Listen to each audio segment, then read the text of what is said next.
Great, welcome everyone. Thank you for coming. Today we're having a council meeting on U.S. economic competitiveness. And I'd love to leap right into this conversation, but just wanted to remind everyone that this meeting is on the record. It is being live streamed on CFR.org. Today we have three distinguished panelists.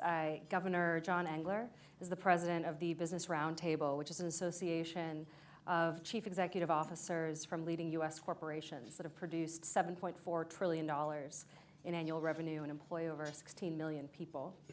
And he's a former three-term governor of Michigan and previously served as the president and CEO of the National Association of Manufacturers. Steve Ratner is the chairman of Willett Advisors, which is an investment arm of Mayor Bloomberg's private and philanthropic assets, and he previously served as a counselor to the Secretary of the Treasury and led the Obama administration's successful effort to restructure the auto industry. And Jay Schaumbaugh is a member of the Council of Economic Advisors at the White House, and he's currently on leave from George Washington University, where he's a professor of economics and international affairs. These issues have become prominent in the election debates as of late, both in the United States and around the world. And GE CEO Jeff Immelt actually recently laid out the challenges, saying, big companies are distrusted, governments and global institutions are failing to address the world's challenges, and globalization is being attacked as never before. The Council has been focused on this through the Renewing America initiative, which reviews the role of government in creating conditions for a more competitive economy through education, workforce retraining, infrastructure, tax reform, and technological innovation. And we actually have the author of the latest book out of the Council, Ted Alden, here with us today, called How America Stacks Up, and copies of the book are available outside. So to set the stage, let's approach competitiveness through two frames. I think there's the ability for companies to compete in the globalized economy. And a second way to think about competitiveness is the frame of nations. And in particular, the competitive advantage of the United States as a business location. So what makes the US an attractive investment for established companies? And how can we all better create conditions to build a resilient and productive economy, which will lead to better jobs and opportunities for the next generation? Governor Engler, I'd like to start with you. If you could share with us, I would love your perspective on some of the competitive challenges that are currently facing US manufacturers, whether it's the dollar, worker skill levels, regulation, and in particular, what you see and what BRT's companies would need to make the US a better place to invest. Well, thank you, Vera. I think the number one thing that Roundtable member companies would do if we could sort of start ticking off the priorities would be to first change the tax code. We haven't adjusted the US tax code since the 1980s when we had a bipartisan agreement that came out of Congress, and at that time gave us a highly competitive tax code, a corporate tax rate lower than the OECD nations by a significant amount. Also in the 80s, we were just a few years into an R&D tax credit, which at the beginning of the 80s was the best in the world. That today is, well, now permanent, thanks to the work of the Congress and the President at the end of last year. It still has diminished in its impact down to probably, I haven't seen the latest rankings, 25, 26 in terms of its efficacy, in terms of impacting R&D. But the key thing is that we have more than $2 trillion trapped offshore that you'd like to bring home. We are unique among the industrialized nations in having a tax policy which directs you to keep your cash offshore. If you're a German company and you earn money in the US, you pay your US tax and you can take the money home or anywhere else in the world. If you're a US company and you earn money in Germany, you pay your tax in Germany. You can take it anywhere in the world except the US. If you bring it back to the US, the Treasury is waiting with their hand out wanting the differential on taxes, and that differential will vary from company to company. So you'd fix the ability to bring foreign earnings home, you'd get the corporate rate competitive, and this could be done at a relatively modest cost. We've looked at the corporate piece is not hard from a technical standpoint. It's hard politically because large corporations aren't in favor. You see them being sort of pilloried on all sides during this particular presidential year. So that by itself probably can't get across the finish line. And there's been, I think, a disposition at times to use that for different political purposes rather than just fixing the problem. But that is a key competitiveness. I'd put right behind it then fixing immigration and fixing trade and some of the other agenda items which we think all add up to competitiveness. And it's interesting that immigration is, taxes and trade are part of what I'd call capital, but immigration is that human capital. And today, and you mentioned in your opening comments, workforce and talent is a global competition for talent, and we aren't winning that one either. So, Steve, I would love to build on that trade issue. Based on your experience with the auto industry, how do you view trade, and in particular, the import competition that creates for U.S. workers? Look, I think the cliche about trade is an accurate cliche, which is that it, properly done, it confers enormous benefits on the countries that participate in it as a whole, and brings with it significant negative consequences for people who are adversely affected by the changing mix of where things get made. And I would just say from my own personal experience, I'd spent my whole career in services, mostly working with media and telecoms companies and companies that are really not part of what we call the tradable sector. And so when I got involved with autos, it was a real eye-opener to me in many, many respects. And I could sort of spend the rest of the hour talking about it, which nobody wants me to do. But one of the things that really was a shock to me is the extent to which other countries have developed the expertise to produce the same things we produce just as well as we produce them in terms of efficiency of labor and so on, but at much lower labor costs. And I can give you some numbers that are now somewhat out of date, but go back to when we were doing all this. But a typical old line, when I say old line, I mean paid under the traditional compensation arrangements, worker at GM or Ford or Chrysler made about, before we restructured it, made about $65 an hour all in, with about half cash wages and about half benefits. The non-unionized workers in the South, principally, although we introduced some lower wage points among the big three, made about half of that, also about half in cash and half in non-cash benefits. GM, not some other company, but GM paid its workers in Mexico $7.50 an hour. It paid its workers in China $4.50 an hour, and it paid its workers in India $1 an hour. And I've been to plants in China, and I've looked at the numbers in Mexico, and the fact is, and GM will tell you, that their productivity from those plants is just as high, if not higher in some cases, than it is here.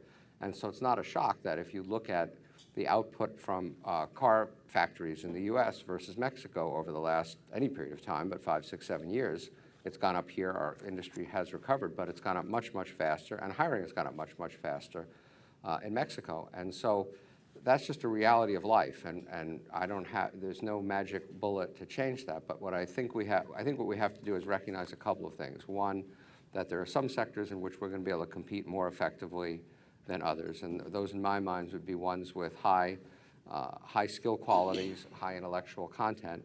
But even there, for example, they're now assembling Learjets in Mexico and Citation jets in China. Again, things that we never thought probably were going to happen. And secondly, so I think we have to recognize what we're good at and what we're not good at. I think we have to make sure we do the right things for the people who are left behind. And I think there, notwithstanding some very constructive proposals by the Obama administration and some constructive steps, which we can talk about, I think we have done far less for these workers that are displaced than we should have. And I think we can see the consequences of that not only in the wage figures, and you look at what's happening to wages of people in the manufacturing center in this country, which have been going down in real terms pretty consistently, but you can also see it in our politics, and I don't think I probably need to say any more about what I mean by all that. I think you can imagine it. So I think trade is an important part of our future. I think we have to be realistic about what we can achieve in manufacturing. I think we have to recognize that not all trade are things you make. Education can be trade if somebody comes here from overseas to be educated. Healthcare can be trade if somebody comes here from overseas to get treated at the Cleveland Clinic, and not try to create some unrealistic idea of what the job composition of this country can look like going forward. Jay, do you want to respond to the perspective of the president and the administration on this issue of competitiveness and what the White House is thinking in terms of bolstering our strength in that area? Yeah, I mean, I think it's funny, me, especially outside of my role right now at the White House, but as an academic, the word competitiveness is always a little odd, I think, to international economists, because it seems to set the global economy up as very zero-sum, as opposed to something where you think it's benefits to all. And so I often think of it, and I think Steve just pointed out, talking about productivity, as more a game of productivity, of what are we doing to make the economy more productive. And in that sense, it's not that we're trying to be more productive than Canada in any sense. It's not that we care looking across the two. It's we want to be more productive because being more productive is how you lift living standards over time. And so in that sense, I think it goes very quickly to the questions of what can you do to do that. And there are things in education you can do that lift skills, that make people more productive. When I look at the president's proposal for community college for all, if you look back at economic history, the US was the first place to do public education widely, the first place to try to push people all the way through high school widely, and we had the best educated workforce in the world. And we've kind of quit pushing on that lens, and if you got everybody into at least 2 years after high school, that would be the kind of thing that would actually fairly quickly lead to a more educated workforce and to higher productivity, because you'd have that higher labor quality. You've also got areas where you can do more on innovation. I think business tax reform is a big spot that you could try to make sure that you're doing enough to have the right incentives for R&D, because that's such a crucial part of improving innovation and things like that. Whether it's also you can have basic research that's being funded by the government to try to do that, or it could be patent reform and things like that.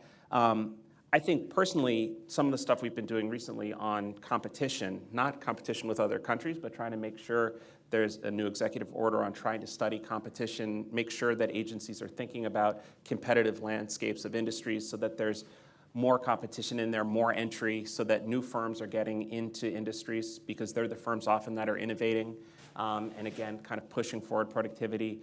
But lastly, and I think this is the one that probably plays more to the business tax reform, is the question on investment. So one of the reasons productivity growth has been slow in the US is because capital deepening has slowed down. And a lot of that is the hangover from the crisis still that's starting to fade away. But some of that also goes back to demand, and this is where it's both demand in the US needs to be growing fast enough, but when I think about competitiveness, one of the things that always gets me is, I want Canada to grow faster. I want nothing more than faster growth in Europe and faster growth in Japan, because I think its slow growth in Europe and Japan has actually been part of what has slowed down investment in the United States, because firms look not just at their own domestic base, but the world. And so I think all of those things would be ways we could push. But just the last thing to say is what Steve said. I think the notion that we do not do enough to catch the people that are getting hit by shocks, whether they're trade shocks or technology shocks or just bad luck shocks, I think is definitely true. And losing people out of the labor force is one of the worst things we can do for them as individuals, but for the economy too. So if we view trade through the lens of enhancing the US as a business location, does TPP hurt or help? Is it that you had mentioned these innovative companies, they have better frameworks for doing their business, but then you could look at the downsides of Japanese companies being able to make far cheaper cars with Chinese auto parts? So I can say I think TPP unambiguously helps U.S. firms. I think it makes it easier for U.S. firms to export to a big and growing market. Mm-hmm. I think one part of that that's important is globalization is happening. That's a fact. The question is, under what rules does globalization happen? And it is absolutely in our interest and in U.S. firms' interest to have globalization happen on the terms that we're writing as opposed to terms that we don't have a hand in writing. And so in that sense, I think beyond the fact that there's lots of stuff with trade facilitation and clearing out customs lags and things like that just make it easier for U.S. firms. U.S. agriculture benefits massively from TPP because U.S. ag is highly productive, and opening up markets to it does really well. So I think you absolutely see a huge benefit from TPP. But didn't I just read, I think it was the ITC came out with a study that said TPP, to the point about winners and losers, that TPP would benefit the economy as a whole all the ways you talked about, but that manufacturing, there would actually be fewer manufacturing jobs as a result of TPP than otherwise. So I think there are two things that are important there.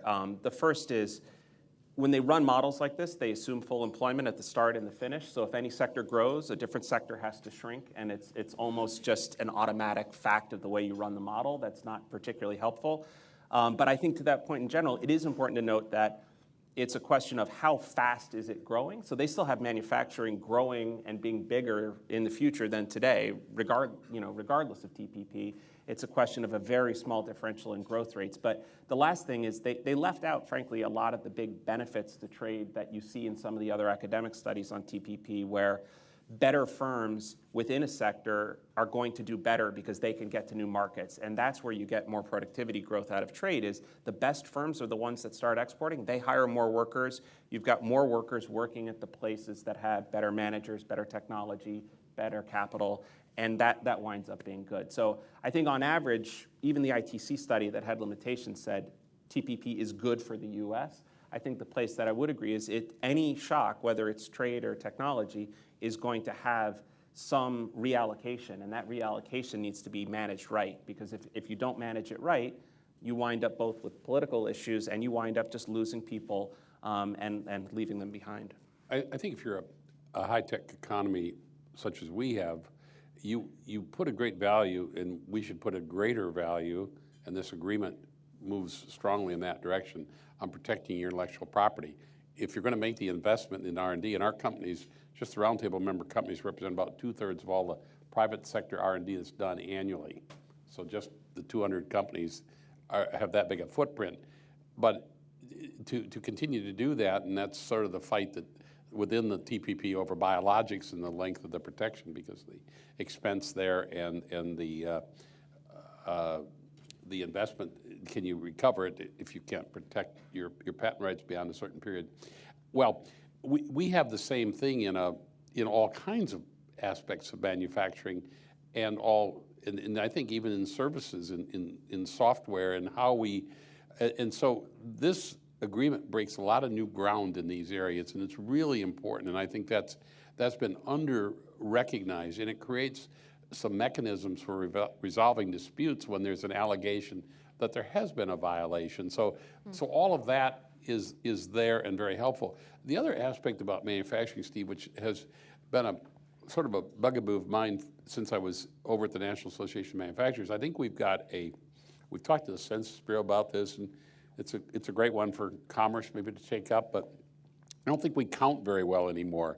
I mean, the Secretary of Agriculture is here, and agriculture is growing in the United States. It's an important part of our economy. There's a lot fewer people on the farm, but there's a whole lot of people in the agricultural world that are not only doing the science on the front end, but on the processing and the shipping and the marketing and all that on the back end. Well, something similar has happened in manufacturing. In the old manufacturing plant that might have been 4 stories high, some of those floors were filled up with people who were doing engineering, or they were doing marketing, they were doing sales. A lot of that's been sourced today differently. They were running the transportation. Almost nobody's doing their own transportation. FedEx will take care of all that for you. Well, that's counted as a service. We don't get to count that in the manufacturing sector, and I would argue that there's a significant part of what is out there today as the service sector that is absolutely dependent on and integral to manufacturing, and in the old days would have been counted as manufacturing. So the heavy job losses in manufacturing, no question, there's fewer people on factory floors, and robots are going to make that the case. And to Steve's point, I mean, the one thing that's striking about auto plants, when I was governor, Michigan was the first blow to Michigan's auto industry when I was a young legislator was when General Motors said they were going to put the Saturn plant down in Tennessee. And then we went all of those years until the 1990s when we finally got 2 new auto plants put in Lansing, Michigan. And they tore down the old Oldsmobile factory that we used to build the Oldsmobile there. They discontinued the brand. They built 2 new plants, and one of them was their very successful Cadillac. But you were struck when you walked into that new plant, where are the people? There was nobody there. They were building a lot of cars, but the automation that had been put in that plant, and that was how they were competing those wages. I remember also at the manufacturers going to Alabama, and and I think Michigan in the 70s, 80s would have said, well, you can't build cars in Alabama. I go down there, there's 100,000 plus auto workers in Alabama.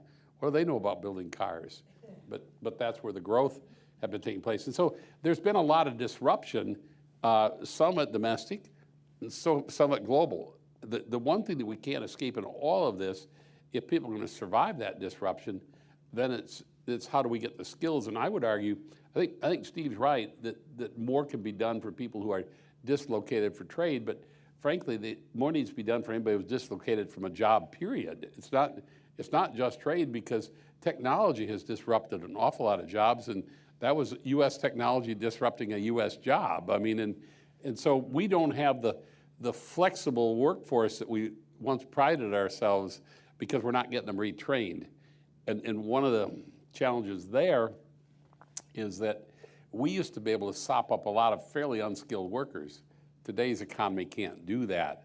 And so if you're 50 years old and suddenly you're out on the street with some skills that you learned over a 25-year period in a job, they're maybe not at all translatable to coding something or doing something in technology. And so we've got to rethink that. And part of it, is you're fighting poverty, is you got to turn the supply chain off. We got to do a lot better job with our K-12 system, because we can't have in America where 36% of the kids after 4 years in the government school are able to read proficiently.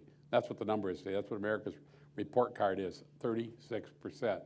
The other 64, guess what? They're not going to do well, or they're not going to do as well as they're capable of doing. And when they hit upper grades, they're the likeliest to drop out.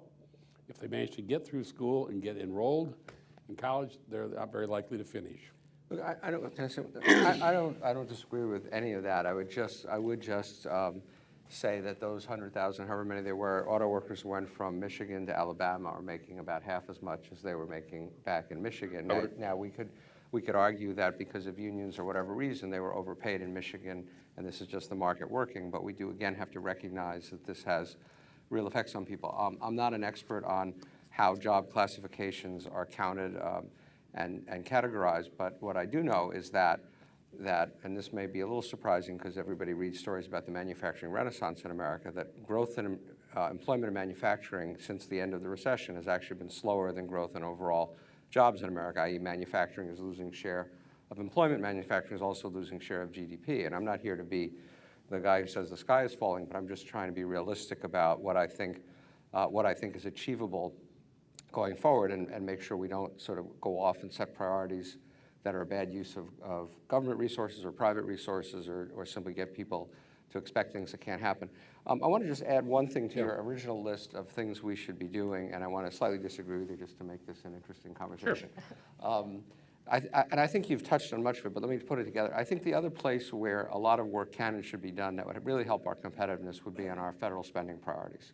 And we've basically been in a position where, since all the austerity stuff started 7 or so years ago, we've been essentially had very much across the board, I think I would argue, unthoughtful budget policy on the spending side. And the result is that the spending reductions or smaller increases that have occurred have come out of discretionary spending, because we haven't had really any consensus around addressing the entitlements program. And so things like R&D and infrastructure and education, things you mentioned, I don't think you may not have mentioned infrastructure, but I'm going to put that on the list if you didn't.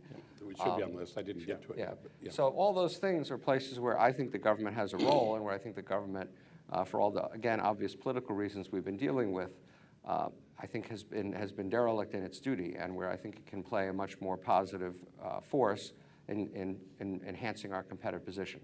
The one place I'm going to have to disagree with you is on corporate tax reform. So one, I agree completely we have to have corporate tax reform. We are not competitive, but the problem we have is that we're in a kind of global race to the bottom. I mean, every country is lowering its corporate tax rate. Even the UK, I think, is down to 21 or 20%, depending upon how you get They'll go to classified. 18 is what's in their current law in the out years. Right. And so I think we have to think about how do we, and so the result, one of the things is that the share of corporate tax revenue as a percentage of total federal revenue has been going down, down, down, down, down. And so I think it gets back to a little bit of a fairness question of how do we ensure that all the participants in our society pay their fair share. I mean, we can cut our tax rate to 18%, we can cut it to 12.5%, which I think Ireland's tax rate, I think Canada's 4%, we can do all that. But at some point, we're then putting the burden on other people, and we have to find some middle ground that's fairness. And then the very small point that I would disagree with you about is the $2 trillion. And it's not ideal if the $2 trillion is sitting overseas, but I honestly don't believe, for reasons we can talk about and debate, that it's having a material effect on investment in this country. Because what happens is Apple has all this cash trapped somewhere else, and so they go out and they borrow $5 billion in the US to either give it back to their shareholders or build plants or whatever it is they're going to do with it. Money is fungible. And while there's some inefficiencies associated with the $2 trillion, I don't think it's on the top 10 list of things I worry about in terms of what's holding back our competitive position. Well, I would argue that that being the case, then why shouldn't we let them hold the debt and we'll keep the equity here rather than the reverse, which is what we've got today. The equity's out there and we get to borrow. I do think the equity's out there. Well, in other words, the $2 trillion, the real cash is there. Yeah, but that's and then just- Apple can borrow. I get it. But that's just sitting in a JP Morgan bank account in London. What's the difference? Here's the difference, is that at some point, if I bring that home and I've got to plus that up, and let's just use a 20% rate in the country where I earned it, I've got to pay 15% more. I'm going to do what Microsoft did. Because if I compound that with the immigration problem, I can't get my talent here, I can't get the money back. What are you telling me? Go to Vancouver, build your R&D center there with that cash so you don't have to pay the extra 15% and use the open immigration law to get the best talent in the world there. That's our policy today, and that's the rational decision based on the laws of the United States. That's what we're telling people. That's not what I think we should be saying, but that is, in fact, our policy. Yeah, I would get there a little differently. I would say the reason they're building the plant in Vancouver is because Canada has a 4% tax rate and we have a 35% tax rate. Again, I think the money can be moved around. I think the problem is our corporate tax rate has made it unattractive for people to build plants here. And I think there is, you and I would agree on that. there is a way, though, to also try to do this that doesn't just encourage a race to the bottom purely, right? And I think I think the kind of broad outlines the president put forward on business tax reform, one of them is you set some sort of minimum tax rate firms are paying abroad, and as long as they're paying more than that, you're not paying the gap between 20 and 35. Well, first of all, you'd lower the 35 because you broaden the base, but also would say locating somewhere with a 4% tax rate, we are going to collect the gap to that. But if you locate in a normal tax country, then as long as you pay your tax there, we're not going to hit you here. And that could in some sense be the first move of many countries trying to set a standard where you say everyone's going to tax you on if you locate in a tax haven, but we're not going to tax you on income in a normal country. And that can try to break the cycle, because I agree, you don't want to see corporate taxes just fall to zero as a share of the economy. You just want to make sure that it's not an incentive not to locate production in the United States. Well, actually, as a guy in the panel here who's going to represent working people, I would like to see it go to zero. I'd get rid of the corporate tax because, as the economic studies show, that's a tax on labor. Where does the corporate burden go? It goes on work. It goes on the worker. They bear the biggest brunt of the corporate tax. So it's just a question. It's just another way to collect taxes, but an inefficient way, which actually penalizes labor. Now, interestingly, what the Europeans are up to, they say, well, look, U.S., if you're not going to bring the money back home, let's us look at this on a country-by-country basis and see if we can't have a way to take a few of those dollars off the table. We'll keep them in our treasuries, and that's our current fight right now. Is that, so we're at some risk of that. I just think the taxing is a fairly easy one. I want to spend a moment on the point that Steve raised, because this is where we're in absolute violent agreement. And interestingly enough, it's the one area where the two leading candidates, at least, seem to be at least willing to talk about, and that's infrastructure. And that's one area where we're dramatically underinvested as a nation. And in fact, there's a fairly large amount of that has just a flat out ROI on the existing proposition without additional. It doesn't need federal subsidies. Now, you often need a federal permit, and that sometimes is easier to get a subsidy than a permit in some cases. But it's why you see the building trades going berserk over the UAW and the AFL-CIO kind of getting in bed with Tom Steyer, because they understand that on the radical environmental left, they don't want to build anything. They don't want to put a shovel in the ground. They don't want to disturb any soil. But if you're going to build a new bridge where there was an old bridge, why do we spend 5 years on an environmental permit? Build the bridge. But we've got work to do on our ports. We've got work to do on everything from certainly roads and bridges, which I think are actually the hardest one. Right now, we have in the Congress a bill out of the House that would create a federally chartered corporation to run the air traffic control system. This is something that started actually Vice President Gore was involved with this with the Clinton administration. It's had bipartisan support, the Secretary of Treasury, supported by the air traffic controllers, the largest pilot union, and we're not getting it done. And Steve's point is an interesting one because why isn't it getting done? Well, we've got some people on the right who think, gee, could there be federal spending involved? Well, I don't know. We think this is a stand-up deal that a federally chartered corporation it works. We've got appropriators who say, I'm going to lose power if I can't appropriate the money, but you saw what happened when we had sequestration. They folded like a cheap suit on the air traffic control system when they closed a couple of towers. And then you've got some kind of on the left saying, well, because you have a small AFL-CIO union that's opposed because their jobs might be disrupted by the new system because we use the best World War II technology that we have available to us today. And we actually could upgrade that the way others in the world have done. So we're getting, and we had one member say, well, I'm not for it because it might work. It's really hard to argue against that logic. Okay, yeah, we think it's going to work. Yeah, but anyway, and the administration's neutral because there is actually a split. Although we think we've got more labor support for it than not. But that would probably be a $30 billion project. We could have a brand new air traffic control system complete in 3 years. The FAA won't get it done by 2020. And the National Academy says when they looked at it, if they build it the way they're building it, when they get it done, it won't do what was promised to do in the first place. I mean, that's the kind of stuff we have to disrupt the status quo in the government to let us get at how we fix these things. The grid could be upgraded and hardened. That's all going to be paid for by ratepayers. But we can't figure out how to get across 5 states with a power line. And Tom and I know that you tell the governors you got 6 months to work it out or a federal decision will take care of it. Virtually all of us would, okay, we'll get it done. We'll figure it out. I always appreciate opening it up to questions when the panel's in violent agreement about something. Just to echo the violent agreement, strongly in favor of more infrastructure, just if that wasn't clear. So at this time, I'll invite members to join the conversation with their questions. And as a reminder, this meeting is on the record. Please wait for the microphone and speak directly into it. Stand, state your name and affiliation, and please limit yourself to one question. And it would be fantastic if you could keep it concise in order to allow as many members as possible to speak. Ted Alden from the Council on Foreign Relations. Thank you for a very rich discussion, and I was actually delighted to see you come out on corporate tax and infrastructure, which in the book we just came out with that Mira mentioned, those are the 2 areas that we argued ought to be the easiest to resolve.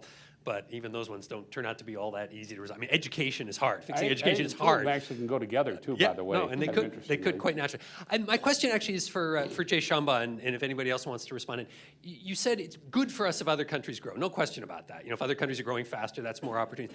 Do the sources of the growth matter? And this kind of gets into the currency and export driven. You know, China, the percentage of Chinese growth that's coming out of domestic consumption is very low compared to other countries. Mm-hmm. Does it matter to us whether China or Germany are growing through exports or whether it's domestically driven? Should we care about the sources of those growth? So the short answer is usually we don't care as much, but right now we care more. And the reason for that is in a world where you see interest rates basically at zero around the world, and you see effectively every major central bank under their inflation target and trying to lift demand and lift growth, then there is this kind of, I don't want to say predatory, but there is this aspect where demand is in finite supply, in a sense. And when Germany runs a almost 9% current account surplus, that means they're making a lot more stuff than they're consuming and investing, and it would be better for the world, certainly better for Europe, if they were to rebalance that to some extent.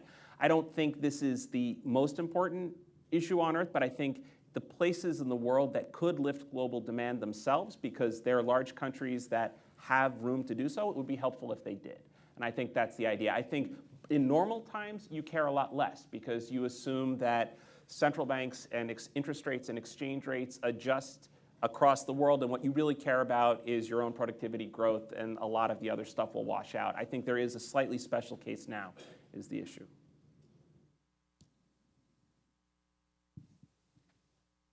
All right, we're done.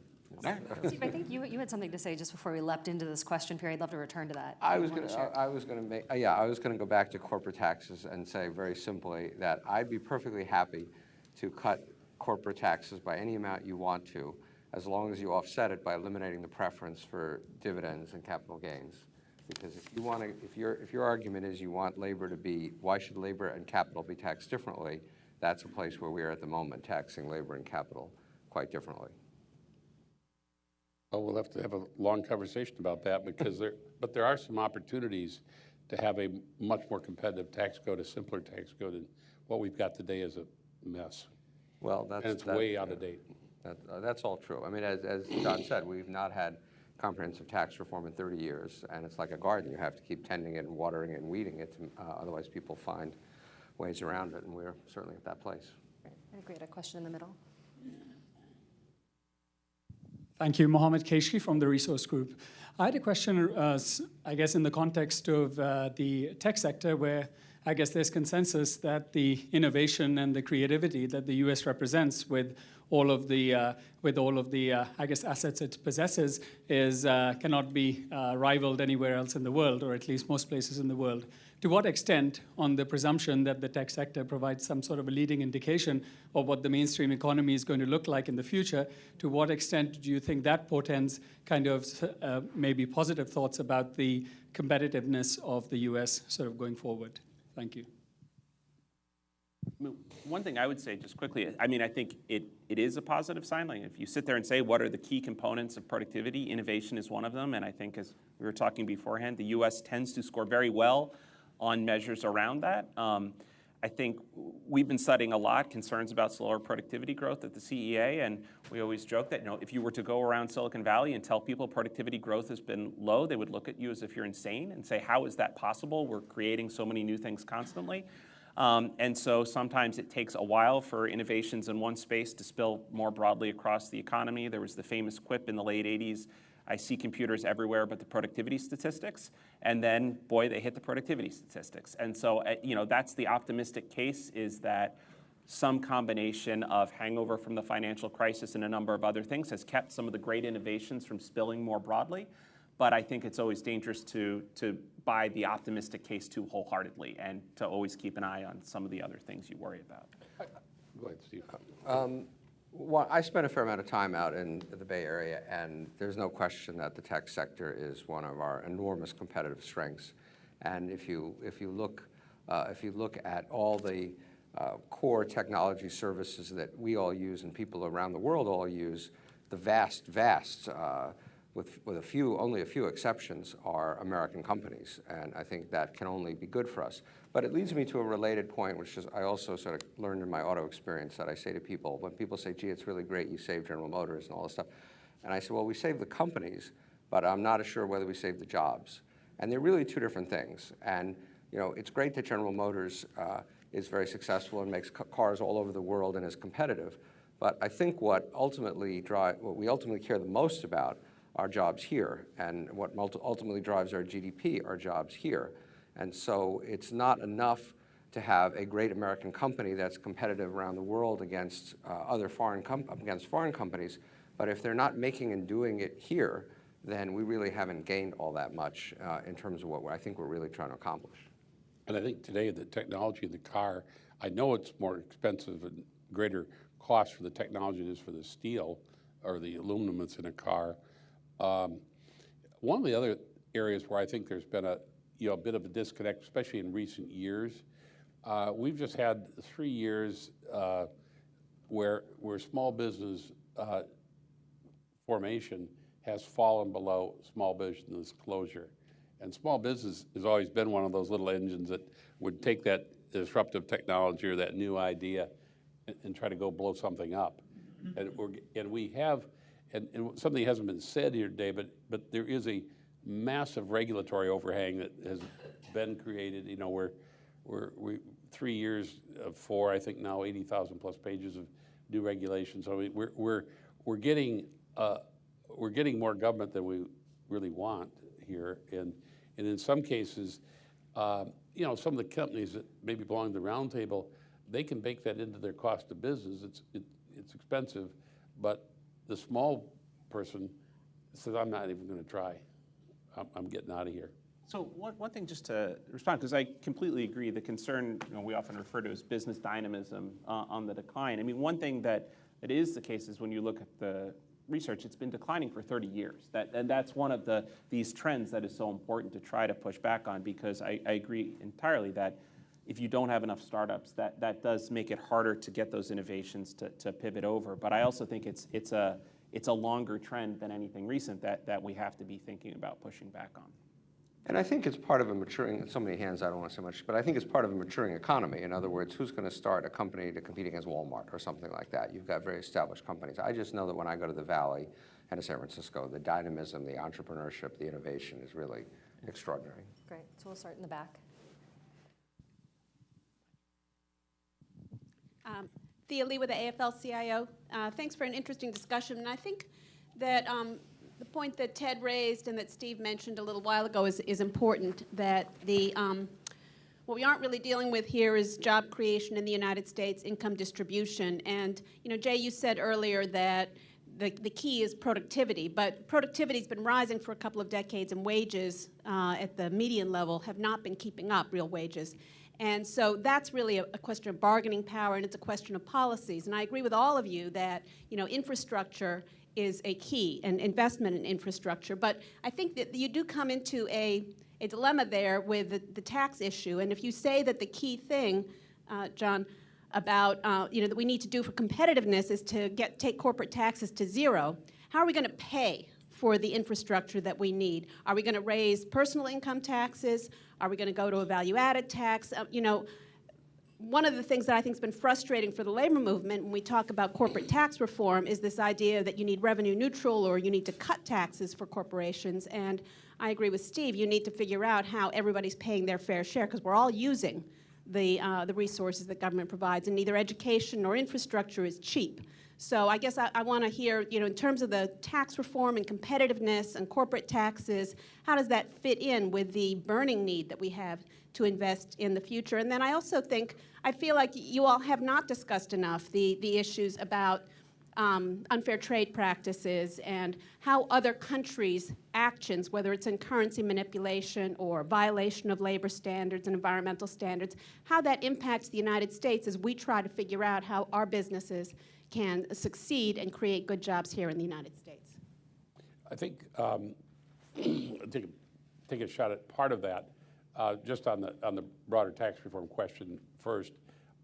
We've never taken the position that we need to have some net reduction. What we needed and have thought is there's almost kind of a fiscally sustainable approach to do this, where we're willing to give up and think it actually makes smart tax policy to give up certain elements in the tax code in order to get the rate down, get a flatter, broader base. And we think that makes sense. Unfortunately, a lot of the other people want to go along for the ride, have a little different view, and don't have any way to pay for the relief they'd like to have. But that's not true with the corporate taxpayers. I think the job creation here, when we talk about funding infrastructure, I think there's a lot of infrastructure that, frankly, I mean, I look at the Mississippi River. Half the commerce in the country can move on the Mississippi. There are already revenue streams that exist for shipping, for using locks and dams, for recreation purposes.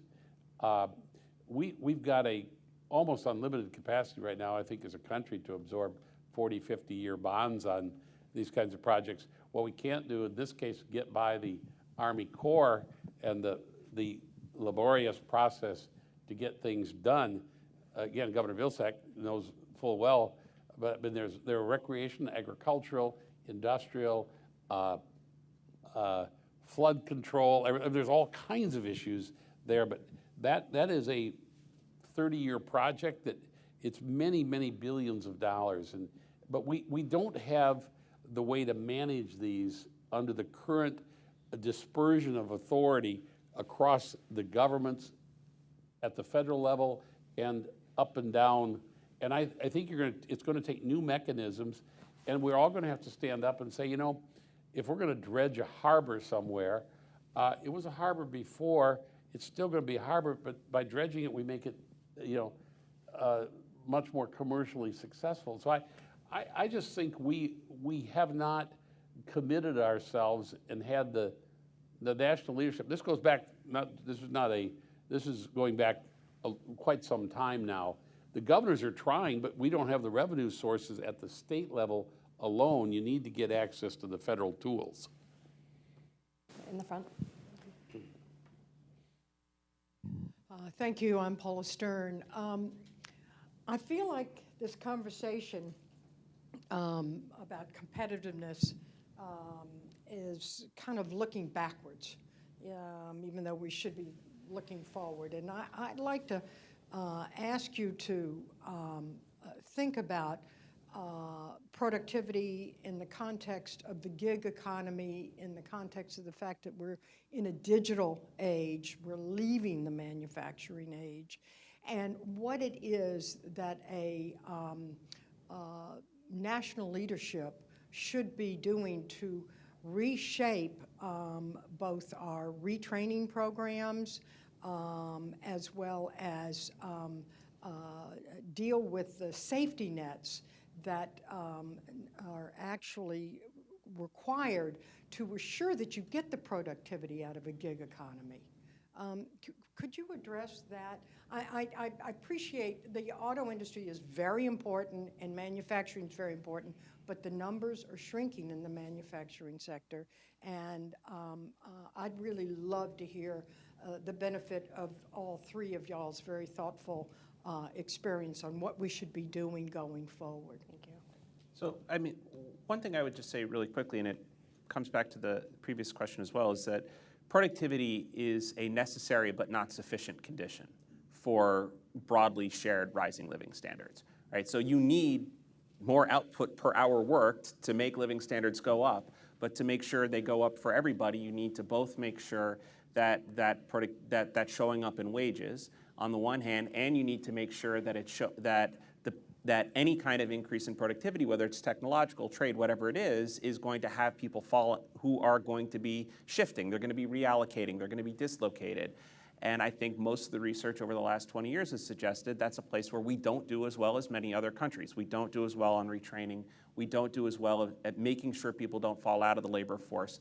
And I think those aspects are really important. On the specifics of it being a digital economy or a gig economy, I think those do, I think those raise particular challenges in terms of how do you deal with them in terms of older style programs that were supposed to catch people. I think certainly things like, I mean, we put in the 2017 budget wage insurance that, is the kind of thing where to try to make sure people who are dislocated find themselves back into a job, and even if it's at a lower wage for a while, the government's going to help, things like that. The gig economy itself, because it's all self-employed, some of the programs, what does it mean to be unemployed if you're self-employed, things like that I think get a lot more challenging and probably longer than I can talk about right now, but I'll just add a couple points. First, what always strikes me when I do go out to the Valley area is that while I'll grossly exaggerate or generalize a bit, while I suspect that a huge percentage of the people who are all very young, of course, who I'm interacting with are probably voting more on the Democratic side,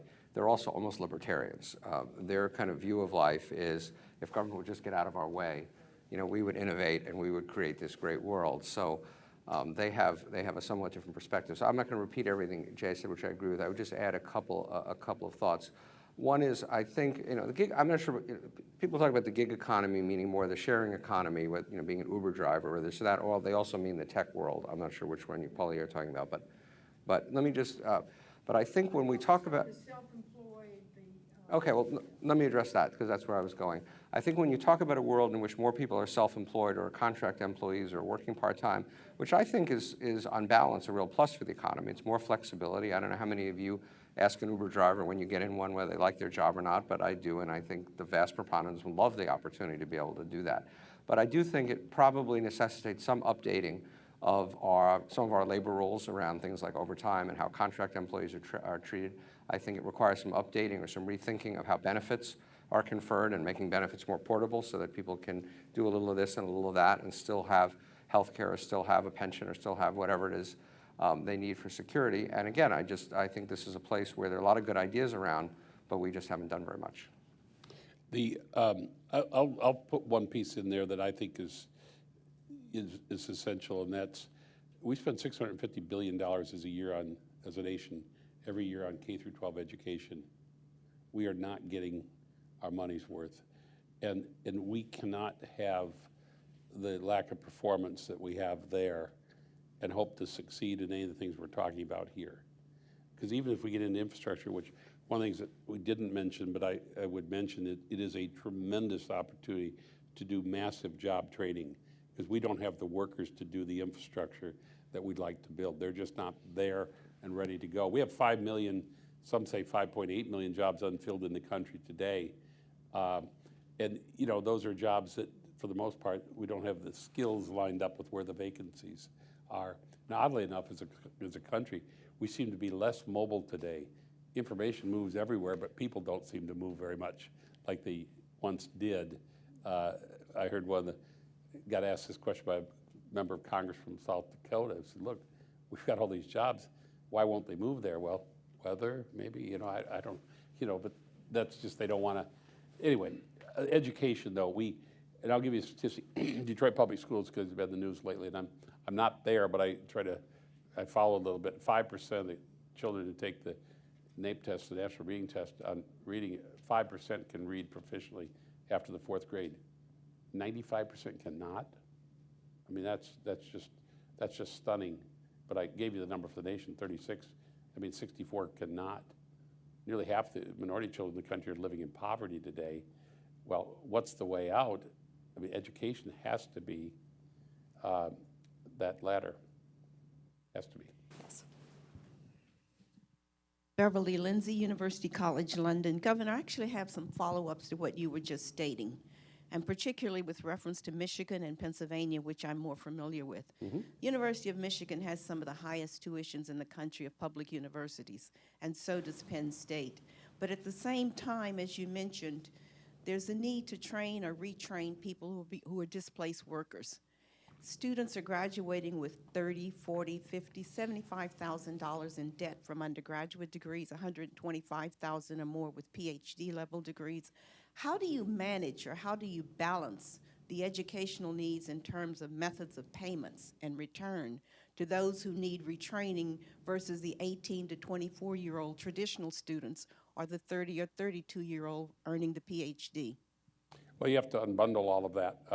I've got a daughter who's going to be a senior at Michigan next year, so I'm fully aware. I thought, you know, as a former governor, maybe there should be some break.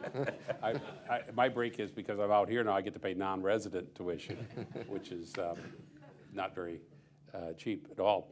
But I think the training, what we need to do is be very clear. Not everybody needs to go to college, first of all. And there's tremendous jobs in the economy today. One of our staffers was just in Iowa. Fellow runs a company, Tom. You may know the guy, but they do a lot of repair work on. They climb the poles, the electric wires.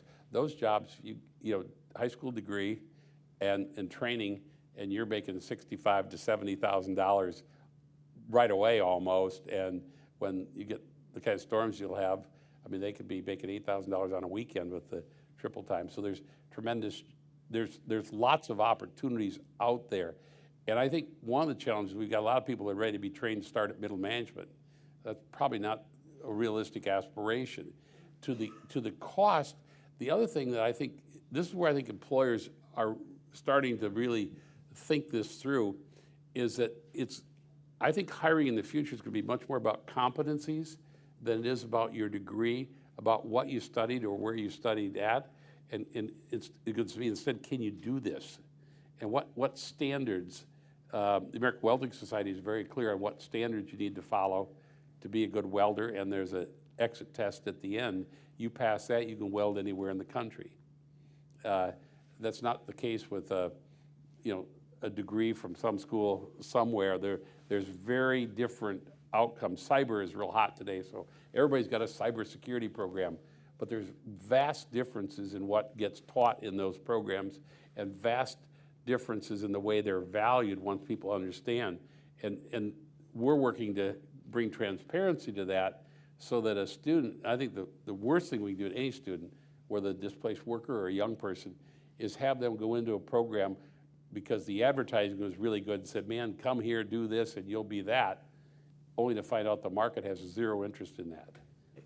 doesn't value that program at that school. If I could just follow up on that, I think that's why some of the work that people are trying to do here in terms of things like the college scorecard, to just try to get more information into the hands of people, to the extent that education and retraining have always been important but continue to be more important, to make sure that people know if they're going to take out a loan that it's actually going to turn into a higher income later on. And so there's trying to, from Department of Ed, try to get a lot more information out to people.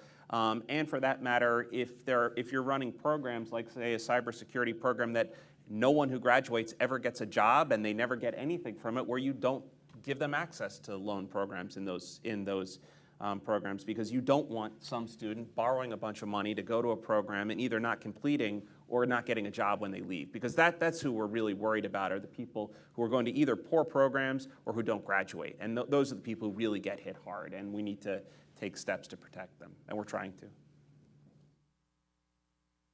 Yes, in the back.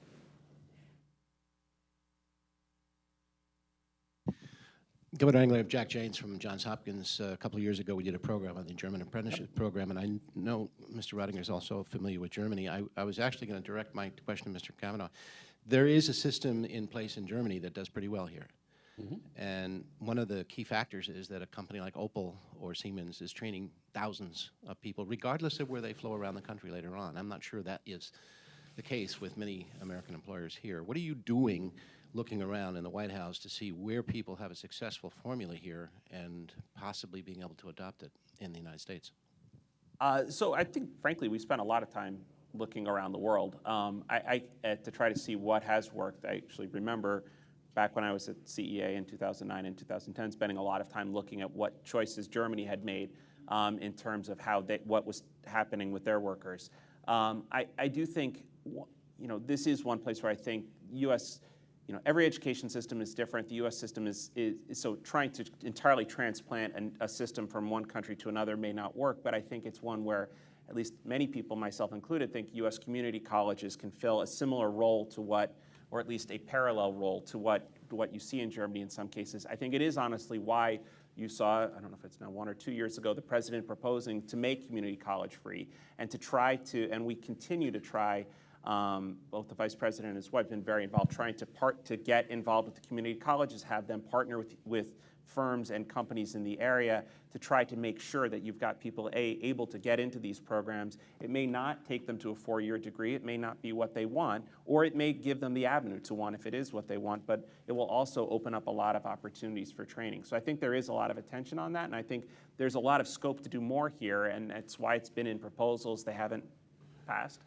But I think it would be helpful. I'll just add an anecdote to buttress the point, but not necessarily solve the problem. But when Volkswagen opened a plant in Chattanooga about 5 or 6 years ago, 2,000 jobs, they got thousands of applicants, even though the jobs were only paying at the time $14.50 an hour, which is a working class wage, not a middle class wage. But what Volkswagen found was that the workers really weren't qualified. They really couldn't do the job, and they didn't even, and nor could they even necessarily find the people to train them to do the job. So they actually ended up bringing people from Germany to come over and train them to do the job, which I think illustrates the problem, although, as I said, doesn't provide necessarily a solution. Yeah, see, that was exactly the point I was going to build on. That one of the things that U.S. business has got to do a far better job of is helping to explain to the trainers and the educators what it is we need. And they have to do a better job of listening to that. I mean, there's plenty to go around here on both sides of not figuring this out. We do know that for governors today in recruiting a plant to come to their state, more important than tax incentives or, maybe not the new road or the railroad siding, but right up there with that is who's going to work here, who's going to train him, and I don't think there's a deal that's done where it doesn't include the training program right alongside, and the training program in those cases are tell us what you need and we'll train the workers for you. When Governor Perry was trying to lure Boeing, he thought they were possibly willing to move to Texas, trying to compete. He even went so far, and I thought this was highly creative. He said, which professors in which universities, because some of their jobs are very high tech, in the materials area matter most. We'll try to bring those professors to this university so that we can set up the higher level programs to go right along with the training programs. Very creative strategy. They didn't win the deal, but I had not heard of that done, and I was envious I hadn't thought of it. Well, and with that, we will leave that at the last word. Thank you so much to our panelists for the discussion and to all of you for your questions. That was amazing. I thought that was